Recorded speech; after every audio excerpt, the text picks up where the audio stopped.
All Access Detroit, and we'd like to welcome our very first guest for our very first interview. And we couldn't go wrong with this guest, ladies and gentlemen. This is really somebody that needs no introduction at all. She's an influencer. She's a rapper. She's a lash tech. She's a host, a model, an entrepreneur, an actress, even a Virgo. Ladies and gentlemen, the one, the only, Jazmin Renee. Don't guess me. You already know. You already know what it is. That was so nice. Thank you. Yeah, I am all those things. Yeah, and so we know, and we appreciate you for taking the time to spend some time with us on our platform. I have a few questions for you. First of all, tell us, obviously we know a lot about you. We see you on TV, we see you in movies, we see you on YouTube, Instagram. You can't really go a lot of places without seeing you. But for those that do not know Jazmin Renee, tell the people a little bit about yourself. Shit. What's up? It's your girl Jazmin Renee. I'm here with All Access Detroit. I'm their first guest. I love to be the first. Shit, I'm just me. I'm just a real bitch doing me. Shit, whatever I can do, whatever talent God gave me, ideas, I'll just be doing that shit. I'm just kind of like that girl, like that bitch that don't give a fuck. That's what's up. That's what's up. So this interview will probably air after the concert that's coming up. There's a lot of talk about East versus West and what have you. Let me ask you, which side of Detroit did you grow up on? I grew up on the east side.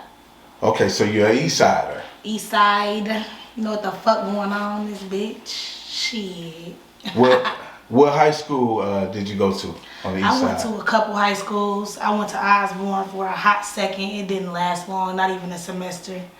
Then I went to this school, Losser High School. I went there for the rest of my 9th grade, but I ended up getting expelled. I was expelled from Michigan public schools, period, for 180 days, but my mama had a vending contract in Southfield High, and she knew the principal, Mr. Horn at the time, and he finessed and was able to get me to go there when I was actually supposed to be at an alternative school. Okay, so that's what's up. And I graduated from there, and I was homecoming queen. Yeah, been that bitch since before high school. Everywhere I went, they know what the fuck going on. I just always been me. I take me, and yeah, I came to Southfield. I wasn't even there till 10th grade, and I came in that bitch, ran that bitch, and I was a homecoming queen. And that was a big deal in high school, being a homecoming queen. That's like black girl magic. That's what's up. So after school, what pushed you into entrepreneurship? We know you're an entrepreneur. What made you go that route instead of like the traditional route of working in college, that sort of thing? I did go to college. You know, so I did traditional things, but I was always an entrepreneur. You know, regardless of even being in school, I was always an entrepreneur. You know, I was an actress growing up. I was a thespian in high school. I had ropes on my graduation shit from being an actress, you know. I was on every dance team. I was co-captain of the cheerleading team. I was one of the captains of the pom-pom team. So I did other shit besides, you know, reading, writing, arithmetic. You feel me? Mm-hmm. So, but yeah, I went to college because I really, really wanted to go to college, and my family wanted me to go to college, like everybody, family and parents should push their kids to do. And it was a great thing for me. For the time I was there, I went to an HBCU. I went to Tennessee State University in Nashville, and that shit was a fucking time. And I met a lot of great people there that I still keep in contact with to this day. And when I was there, I was doing entrepreneurship. I was on a dance team. I was a Tiger Gym. You know what I'm saying? I was on radio. We had a radio station, Fly Major Radio. We used to do Freestyle Fridays and shit. Yeah, I got pregnant. I dropped out. The fuck? That's what happened. Like, shit, ain't nothing y'all ain't never heard before. I got pregnant. I came back, had my baby. I started doing, like, community college, but that was a dead end. I wasn't even focused. I didn't even care. I didn't give a fuck about that shit. Okay, and then we knew you came up with the beauty bar, and you went crazy with that, and then you decided to close it. What made you come up with that idea? to come up with the beauty bar? Well, basically, you know what I'm saying? Like I said, I dropped out of college, I got pregnant, I had my baby, I had to make some fucking money. I was working regular jobs, you know what I'm saying? I worked at a boutique, I ended up being a manager there, I started working at Chrysler. I worked at a plant for 2 years. A bitch like me ain't supposed to be at the plant. I knew it when I was there, you know what I'm saying? My mama worked at a plant for 28 years, and I just witnessed my mama hate being there. And she had a good job. She ended up being like a repairman or whatever, where she wasn't even on the line. She was just going back and making repairs that other people fucked up. But my mama was always telling me, like, you ain't built for that plant life. You know, she said, you don't want to be there. It's gonna, once you get in there, it suck you in. It's hard to leave. And I was like, man, I need some money. And at the time, without a college degree, it wasn't so many options to get for show money, you know. That's one of the best things, the big three. That's kind of like what made the D. A lot of people came here for that shit. So I took my motherfucking thick ass, well, I was skinny at the time. I took my ass and I worked at Chrysler in Toledo. I drove an hour away just to not be in Detroit, just so people wouldn't know. Because I already was me. Before I had a baby, I was Jazmin Renee. I've been hosting parties.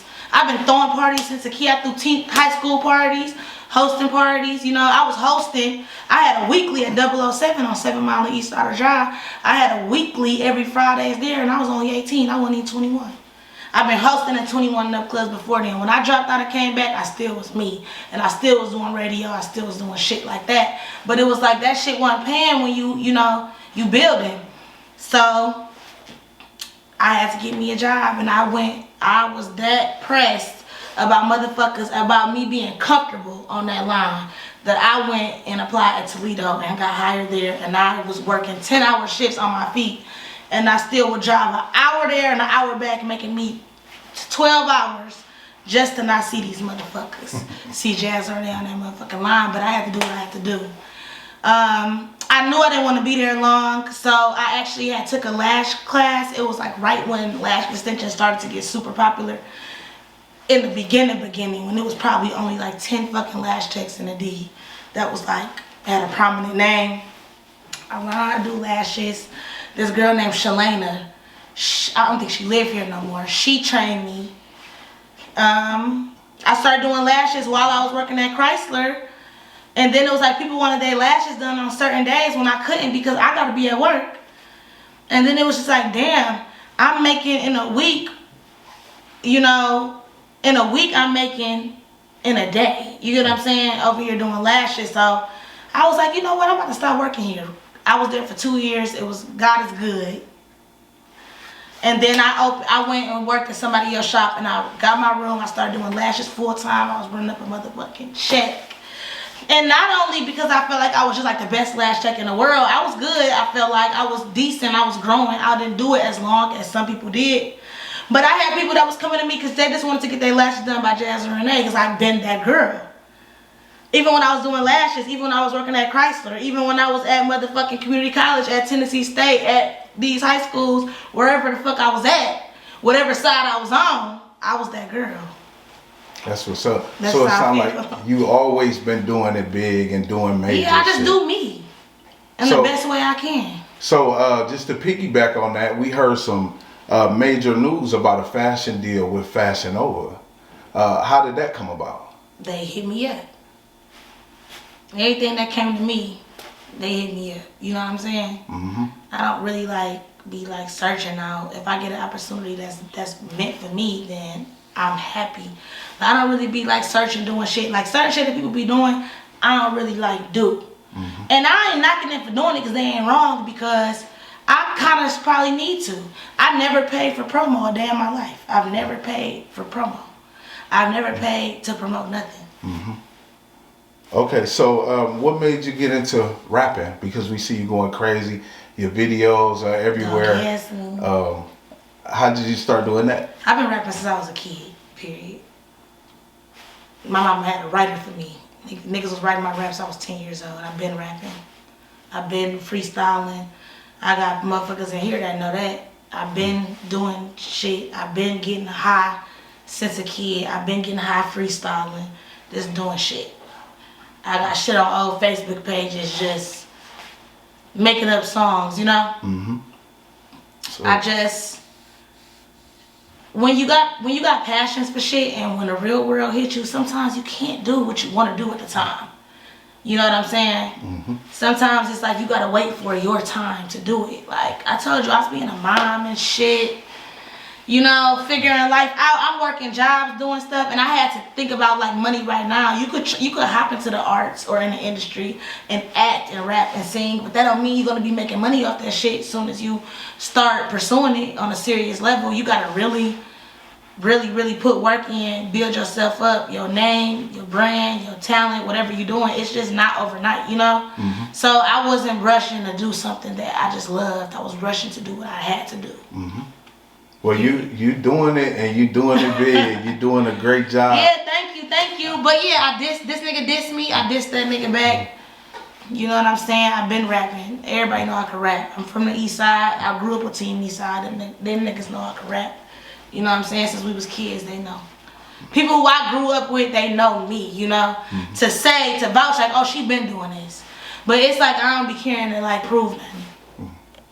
Do you feel like you get support from other Detroit artists? You know what? I fuck with some Detroit artists. I do. I actually do. They be fucking with me. It's girls that fuck with you. Talking about like girls or niggas? Just period. Just, you know how the city is. Hell yeah. That's everywhere I go, they showing me little motherfuckers pulling me to the side, talking to me about, damn, that song, whoopty whoop. You know what I'm saying? I definitely do. I think I get a lot of love from everybody. I get a lot of hate, but where there's love, there's hate.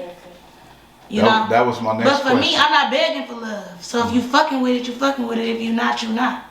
It's Detroit artists I knew. I've been knowing them forever. They know what somebody supposed to do. Like, I be trying to figure out what do people think somebody supposed to do. Like, only a broke ass, nothing ass motherfucker begging for some support from somebody. Like, please listen to me. Please fuck with me. Please repost my shit.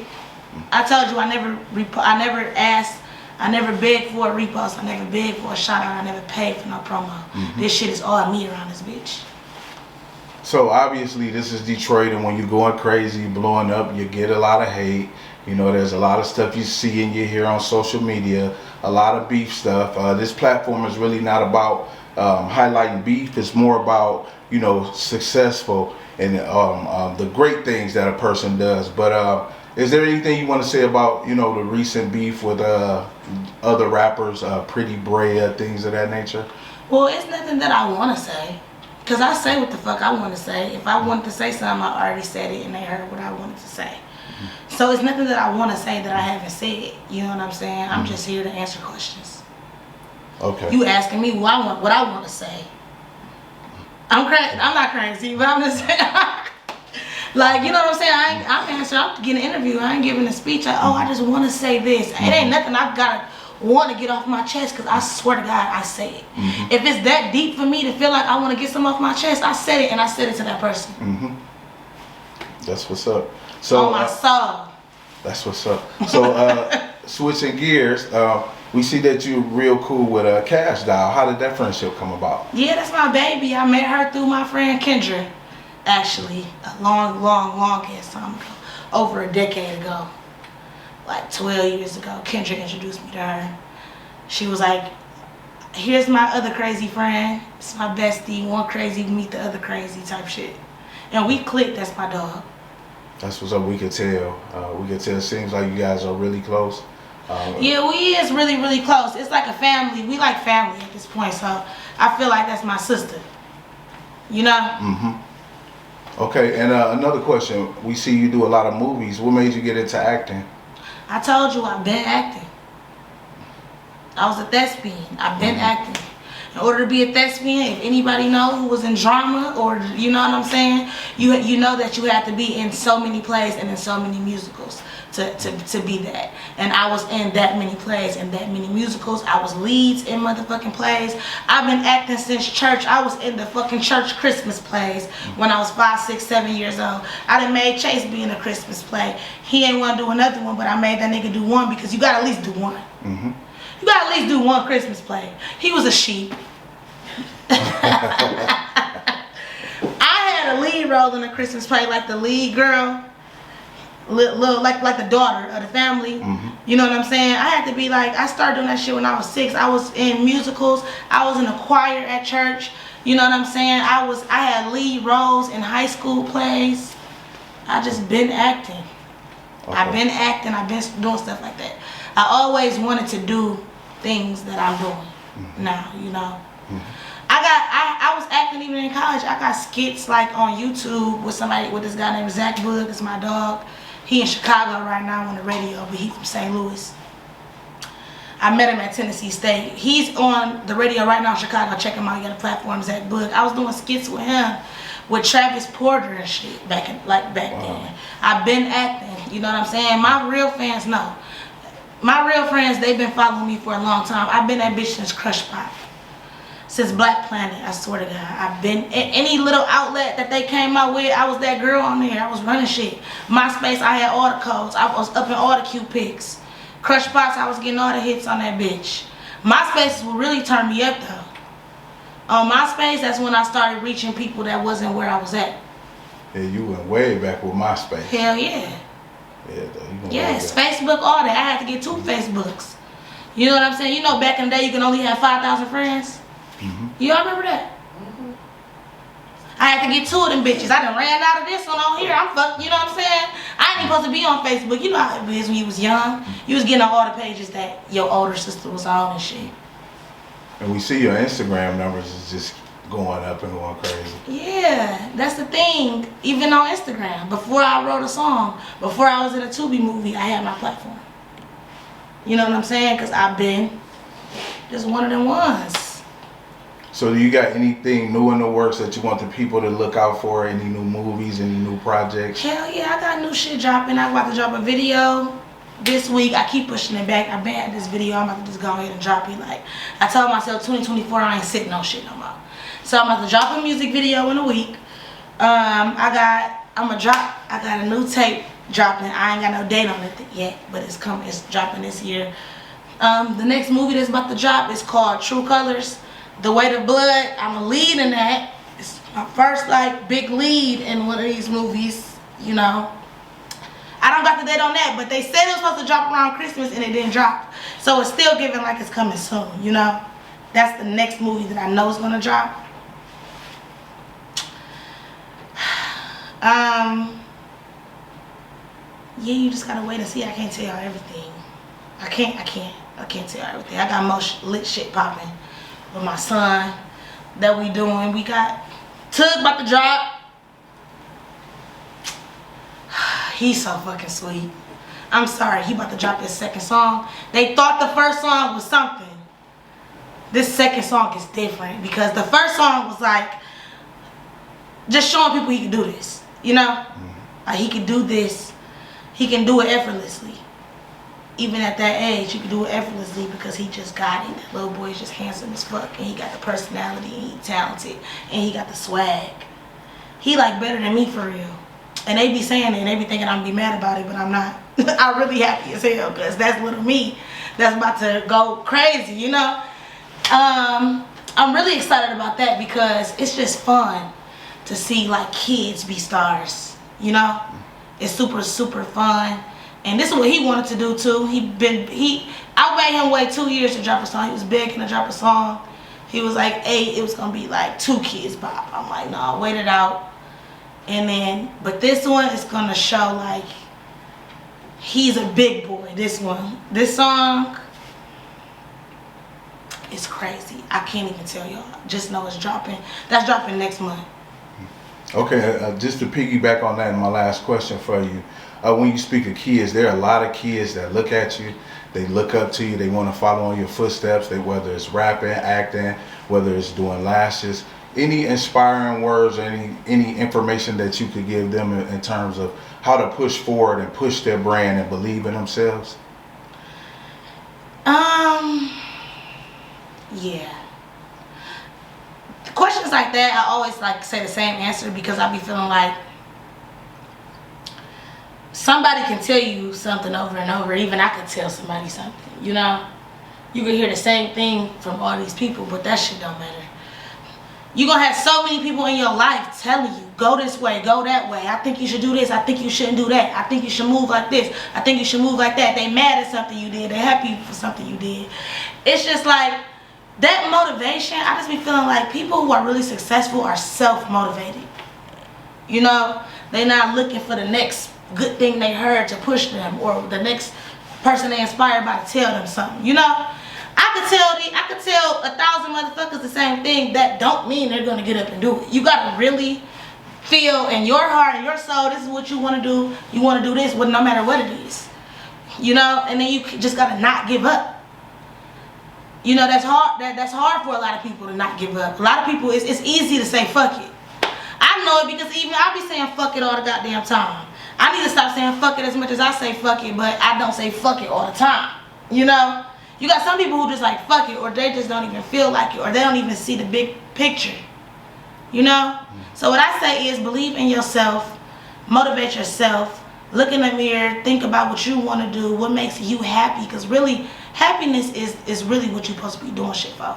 And I realize that as I'm getting like older, like a lot of shit you doing for fun, you doing for clout, you doing for this, but you just gotta really do what makes you happy.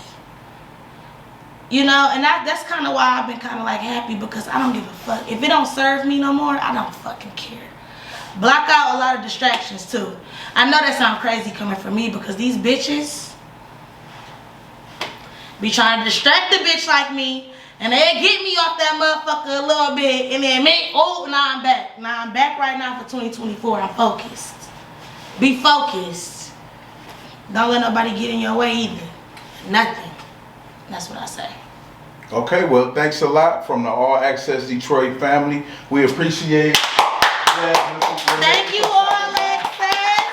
for blessing us with our first interview. All fucking access. And we look forward to having you on the platform again later on. Thanks again, okay? Thank you.